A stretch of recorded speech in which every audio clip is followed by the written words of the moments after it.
it's haul out day here.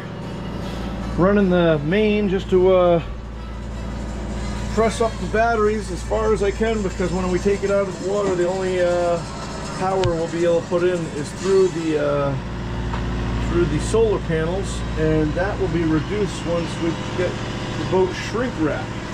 So Chrysalida's cleaning. We got to get all the food out of here so nothing breaks when it freezes. All the canned goods have to go, all the bottles, all the liquids, everything has to go, so there'll hopefully be, I don't want to say no surprises when we get done, but there'll be less surprises. In preparation for this, we are here and we need to go over there and we need to back in, and we can only do it at high water. And I've gone yesterday with my little flashlight there, the portable sounder, and I think I have just a few inches all the way when I back up. What I'm worried about is the most exposed I am on this boat is right on the rudder, and I have to back into the very shallowest part. So I went in there when the tide was down a foot, and I got like just about 5 foot there, and I draw 5 foot. So if we go into high water, and I like made a little mark so when I back in I can see where the water is, but hopefully we'll have a foot underneath us when we back in. The problem is when we go forward into shoals, the full keel is kind of like this, and it kind of just goes up and everything's cool. But when I have to back in, and that rudder, even though it's got a skeg, if I hit a rock or the wall or anything like that, that wouldn't be good. So we don't want to do that. And if you're wondering why I'm backing in, it's because the marina doesn't have a travel lift that can take us frontwards. In other words, the back of the travel lift, what we do is as you can see, I've removed the back stays here, the double back stays. I've removed them in preparation for that this morning. I've also gone over here. Let me show you what else I've done over here. But what I had to do is we have a topping lift, and I had to take the topping lift and move that over here with an extension line on it to get it up that far. And then I got one of my extra spare halyards to keep the boom from crashing down on everything.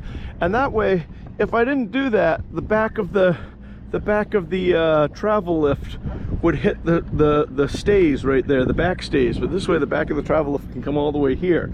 And so in preparation for all this, one of the things I'm concerned about is, well, I mean, it's not that I'm concerned about it, it's that one of the things you have to be careful with a boat with a full keel as opposed to a fin keel is that as I was saying, the bow comes in, the entry comes in like that, it goes back a ways, and then it goes at a 45-degree angle and over.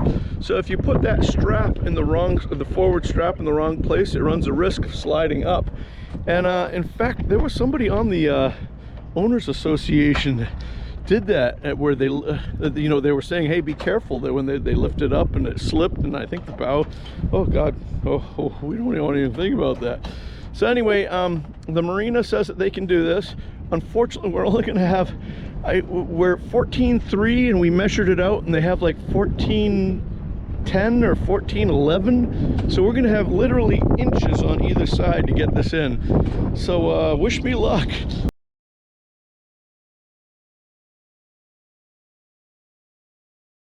Let me show you what I've done here.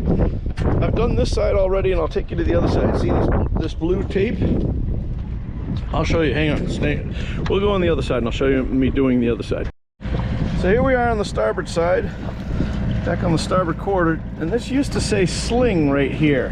Hard to see, and it's underneath the rail, but luckily they put it there so we don't have to like send a diver down to figure this out. Because if it went too far back here, you run the risk of it getting into the, we don't want the strap to be lifting up on the skeg. We want it to lift up on the keel itself. I'm going to put the camera down and hang on a second. So what you didn't see is what I did with the 2-inch blue tape. All I can think of is it must have gone for a swim without me noticing it, because I can't find it anywhere. But anyway, here's this. We've got the 1-inch. So what I'm going to do is put a piece of this over the top of the rail so we can look down, and then over this like this. And the idea being that when we get lined up and they put the straps down, the for the travel lift, I want everybody to be in agreement exactly where it is. So we don't want any problems.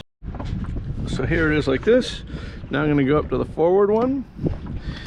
And what's kind of cool about them putting these here is that if I hadn't seen where this mark was, I wouldn't have done this. I would have done this much farther forward. This is right at the stanchions at the mast. So one could argue that this is the midway. See this right here? Here's the mast, and here's the second one right here. I'm trying to do this 1-1 here. Across the top so I can see it from my vantage point, and the people on the dock can see it from theirs. I should also say too that I'd like to say that I pressed up the fuel tanks, meaning that I got them full, but that's not exactly the case. They're about 7/8 of a tank, which I think is pretty good. It minimizes the chance of water coming in through condensation, but if for some reason something odd were to happen, there's a little bit of space for expansion and contraction so that we don't have a leak in the fuel in the yard, so that should be good. So now we just have a little bit of time to go. Tide's still coming up, still waiting for everyone to show up and get ready, and the wind is starting to blow. That'll make things more interesting, but I'm more worried about the tide coming up. Make sure I keep an eye on the shoreline and make sure it doesn't start going down in case I get something's wrong with the tide tables. But I wanted to show you what I did over here. This is the back stays. They were going clank, clank, clank against the mast, so I brought them back to the aft halyard that's holding the boom up. Wire tied them in, and then I tightened them up here so hopefully they won't go clank, clank, clank. Be that guy at the marina all winter long. I'm really terrified of being that guy, but you know, I was thinking about it. Colin Mack from Mack Yacht Services, he does a lot of work on island packets and that sort of stuff, and I was talking with him at the boat show, and I was telling him that we were going to take the boat out for the winter, and he told me something interesting that I wasn't aware of. He said that in Florida there are more sinkings on land than there are in the water. Hang on a second, I'll explain that. He says that it's a real good idea to leave a through hull or some sort of something. In my case, I have a through hull that has the temperature, speed, and depth sensor, and I put there's a plug in it right now, because when I leave it in the morning, I leave the plug in there so that the little spud barge is going by, kind of cool. But I leave that in there so that the marine growth will grow on the plug and not grow on the little wheel that spins around, you know, for the Hall effect sensor to tell you your speed over the water, and also tell you your depth and temperature and all that sort of stuff. So that way when I get ready to go somewhere, I just pop in the new one. Anyway, what Colin Mack suggested, and it makes a lot of sense to me, is that leave that out. And he says that when boats go, they get insurance claims for being sunk. They're sunk on land because somewhere leaves or some debris or whatever has got into the cockpit drains, and the boat eventually filled up, and people come back in the spring and the water's up to, past the floorboards down below. And it's funny because, well, it's not really funny, it's tragic. My friends Ian and Runa, they actually, the boat they got was sunk on land the same way, and I didn't even think about that until Colin Mack had pointed that out. I don't really think that's going to be an issue. Of course, I imagine everybody doesn't think it's an issue until it's an issue. The reason why I say that is because I'm planning on having the boat wrapped, so any water that comes in should be very minimal at that. But nevertheless, I will definitely leave that out. It's too cold for any bugs. The bugs are not active around here in the winter, and the rodents and stuff like that also don't cruise around when it's cold out. So I don't think that's going to be an issue. But anyway, if you're pulling your boat And you might want to leave something out so that in the event that everything would start to fill when it got to the wherever your hole is, it would start pouring out there. So I thought that was interesting and worthy of passing along. So right now, as you can see, the wind is starting to pick up a little bit, but it's kind of a good way. It's coming. We need to go straight in that way. So we're going to go in halfway up the dock. We'll turn in and then back in and back all the way down into the travel lift, and really hope that we got our measurements right. Like I say, if everything goes right, we'll have just a few inches on either side, and hopefully Paquita won't take a beating getting in there. So wish me luck. We're getting ready. The wind has shifted around. Now it's coming this way, so it's going to be blowing us sideways. Not too big a deal as long as we have some good sternway going. Jake's here. Say hi, Jake. Pat's here. Yeah, we're getting ready. This is Pat, a fellow tugboat captain. He's doing his thing. He's going to help us out. He's actually going to be our assist tug. So, Pat, the only thing I got to tell you is that the shifter, see the shifter knob? Yeah, that thing, it's just hard going. Once you get it started, put it in, put it out of gear. You'll see it's not as. I need to. This winter when I do it, I gotta give her a good shot. Go ahead. You should be able. It's fuel injected, so you should be able to just pull it. You got to pull like a man. Oh, wait a minute. Are you in gear? Just wiggle the shifter. You see how it's a little tough? There you go. If you're in neutral, it should pull over pretty good. Are you a lefty? Yeah. Aha.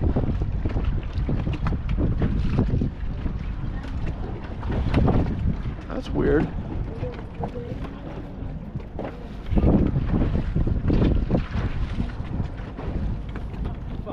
Never seen that before.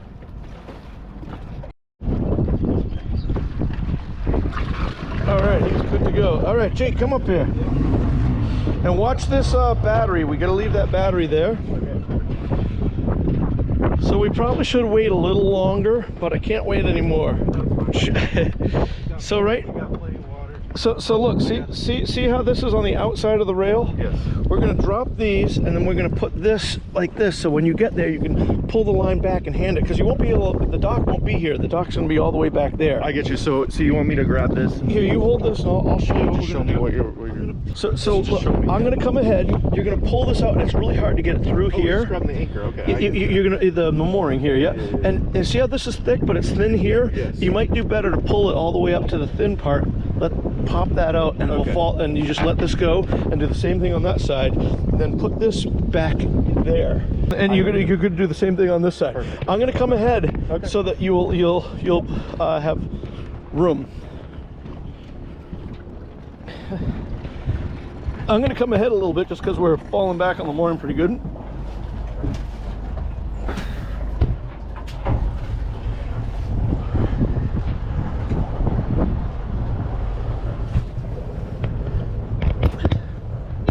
All right, Chrysalida's helping out. Yeah. Jacobo quiere ayuda. Sí, claro. Él no sabe. All right, here we go.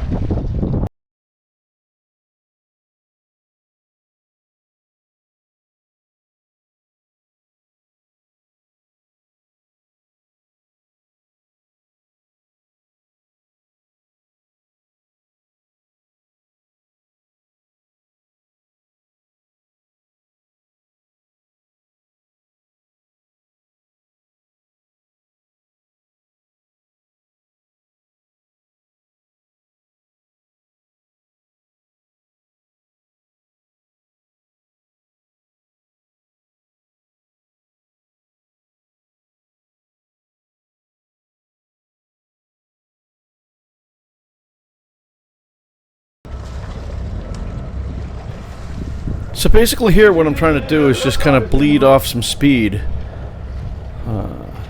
On my other channel I talk about, when I talk about boat handling, I talk about energy in and energy out, and the boat being a kinetic battery. And that's kind of what's happening here. So I don't want to come roaring in here, because then I have to stop really quickly. I gave you the bad thingy. So it's saying right here, unfortunately, before the night before, I had a little problem where I think I got some water in my gas tank, and I think it was catching up with poor Pat. The engine was dying on him. Shit, Pat, did I get you water in the gas? But anyway, so, you know, something that I've learned from running a tugboat and barges is that things happen, things go wrong, and you have to just kind of keep on your course and keep doing the best you can with the tools you have. And that's okay, that's part of the plan, all right? So in this case, I've lost my assist tug, and I don't have a bow thruster that's operating right now. And luckily the wind has dropped out here in the marina. It was nothing like it was in the mooring field, so I'm feeling more confident about that. And what you're going to see me do here is what we call back and fill. And that's basically where I'm going to put the rudder. What I'm trying to do is to rotate the whole boat clockwise. And in doing that, I know that being a right-handed wheel, I'm going to back to port a little bit, but it's not that much. And especially when you're trying to do little maneuvers like this, the actual walking isn't going to be as, I mean, as far as prop walk going to the port, it's not going to happen that significantly, especially because the boat weighs well over 30,000 pounds. And so what we have to do here is, in backing and filling, you'll hear me have the rudder hard over to the starboard side, and I'll come ahead with a good shot. And it's not, I don't want forward movement, but I want a lot of water blowing on the rudder to get the stern going to the port. And then when I back, you'll hear me back hard. I forgot all about that, Jake. Thank you so much. And here's where I had forgotten to lift up the fender step there, and we have only inches to get in to the travel lift, so luckily Jake remembered that for me.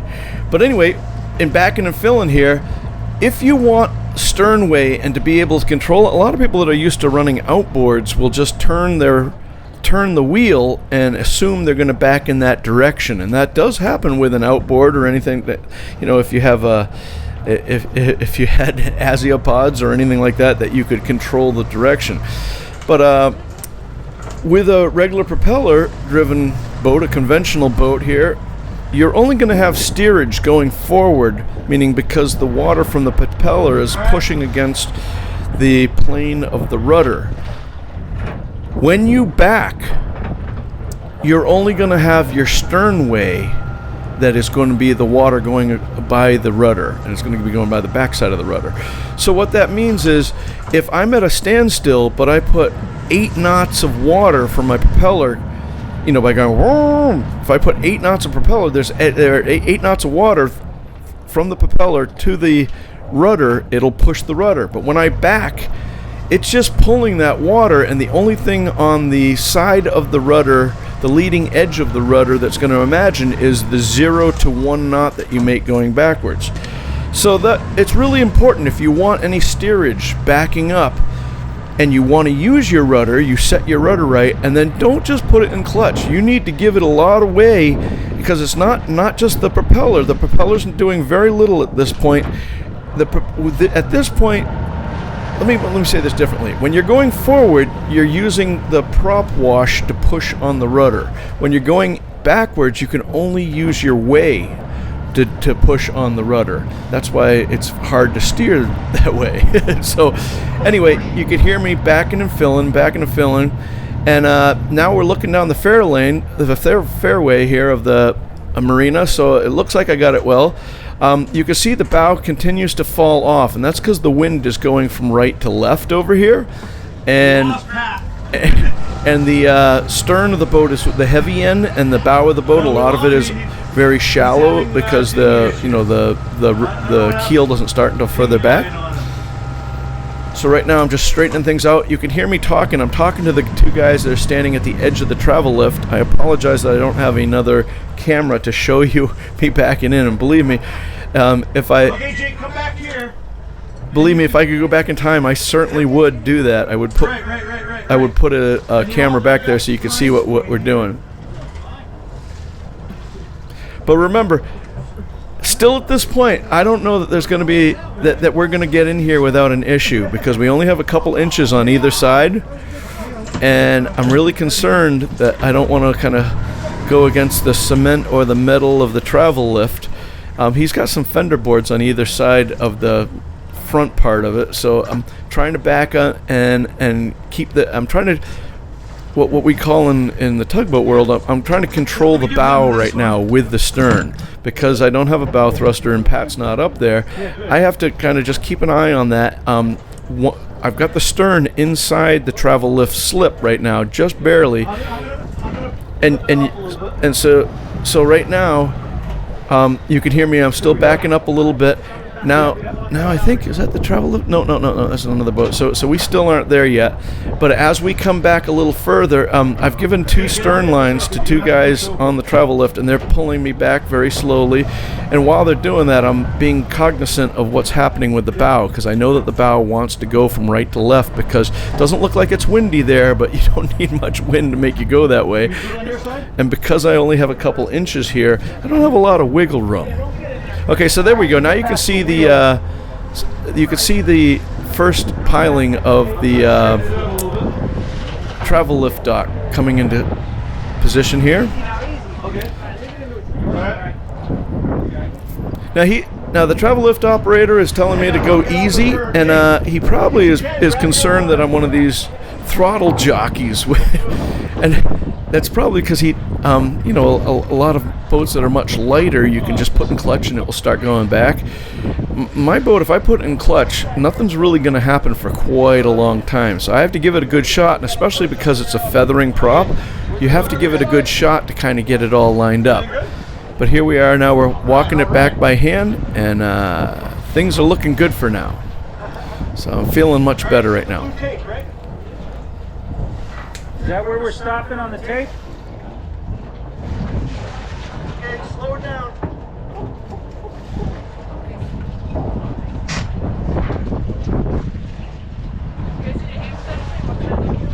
Centered.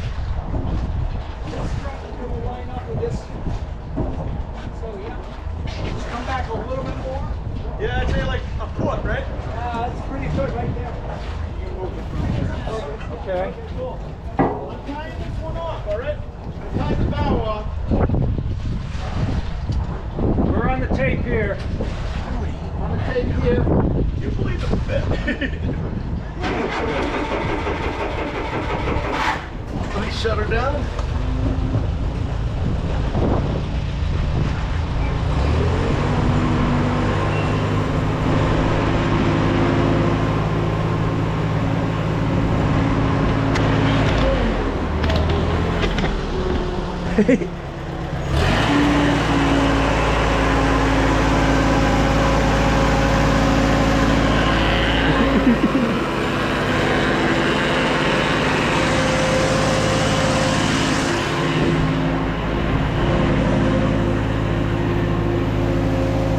Increíble, ¿no?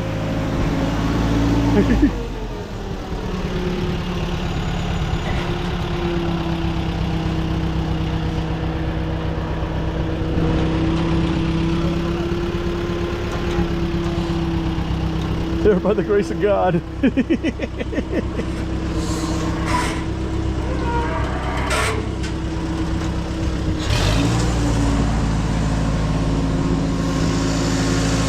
Amor, venga. ¿Dónde tus zapatos? You're going to want everyone off before you lift it up, right? He's just going to get it tight, right? Yeah. Okay. Jake, you got your shoes on, right? Because once he gets it tight, we're all going to step off. I've shut everything down.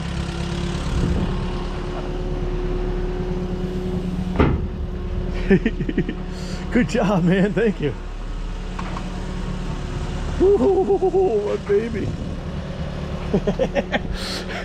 Spending the winter here? Yes, sir. Thank you so much for helping. Ooh. Yeah, well, right where the blue is. You see the blue tapes? Yeah, yeah. Just as long as we're not forward of the... Oh, you know what we got to do? We got to set up... I gotta talk to Adam. We gotta set up the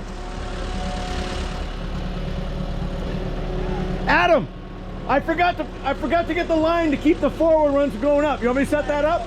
My block is right up on your Oh, on the chain plate? the block is right on the gunnel right there. All right. And I think I want to get a fender. Sure. And I'll get a line to tie off on so it won't slide ahead, right? Yeah. All right. So we got. I see that the block here is a little problem. Oh, you know what? Would it make sense? He's high on this side. Would it make sense to lower on one side? It doesn't really quite work. Okay, no. That's why I asked. I don't know. Right. Better purchase. You want to try it so that you go to the max ground? No, you gotta go all the way back to the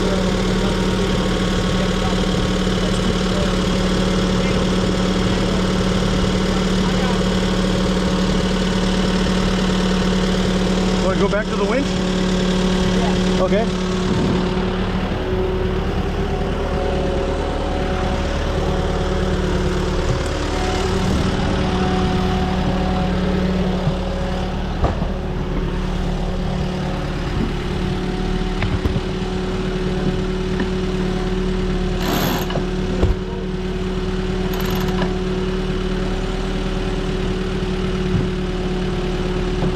Alright, we ready? Tell me when and I'll tighten it up. We good? Alright.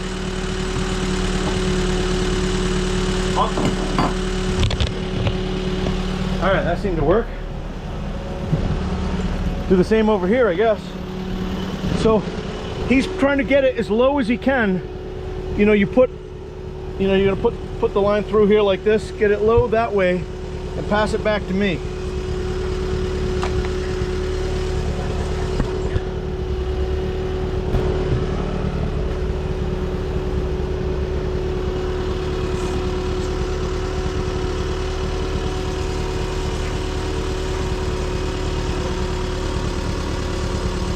And then just, there you go. And then I'll tighten that up on the winch. We want to see it tight, but we don't want to move it all the way back, you know what I mean?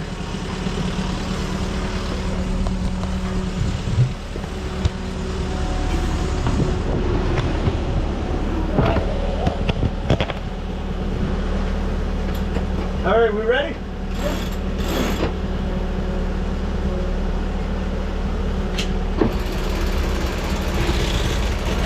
All right. Fucking did it, man. I know. Nice job running the bus. Nice job getting me in here, man. Good deal.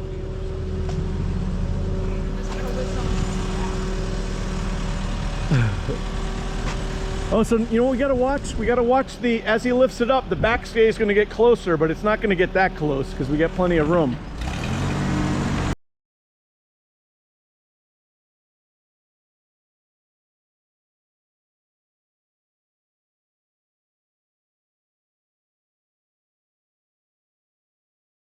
Meaning I brought the backstays forward.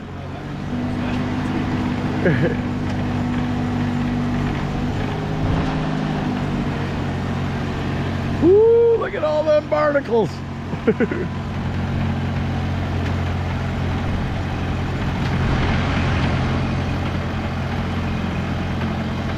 Holding my breath.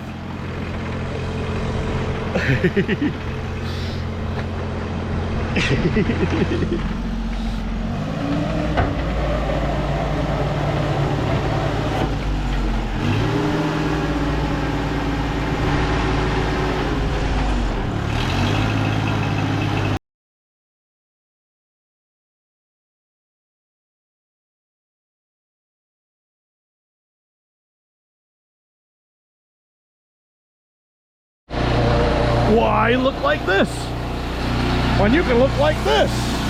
Woohoo! So as I'm sure you could tell, I was very apprehensive about getting a boat that was really approaching the max of what this what this Hydra lift could lift up, and with space and tonnage, and The boat, since I've had the boat, it's only been out of water once, and I wasn't there for it because that happened when Cristalita and I got stuck in Ecuador with COVID. But anyway, it came out, and the guys at the marina are awesome. They did a great job, and you can see they don't have a lot of room, and I don't think they're. I think a lot of the boats that they move around are a lot lighter and a lot smaller, and so they did a good job doing what they had to do and getting it there. And now I got to get ready for getting the boat ready for the winter, and that's what the next video should be. And get the boat ready for winter and put it away, and then this spring we've got all kinds of work to do, and we'll talk about that in other videos as well. But anyway, at this point I'm taking a good sigh of relief, but still got to wait until it gets up on the stands, and I'm still hoping that when I come back next spring it'll still be standing and everything will be great. But just wanted to share that with you. It was definitely a big day for me. It's funny, I watch a lot of other sailing videos and everybody talks about how they get freaked out when their boat comes out of the water, and that certainly was the case for me. But anyway, these guys are in good hands with good people, and they did a great job. But thank you so much for watching. I really appreciate it, and hopefully you like these sorts of videos. And like I said, I've got a few more coming, and other than that, you guys take care, be safe, and I'll see you on the one.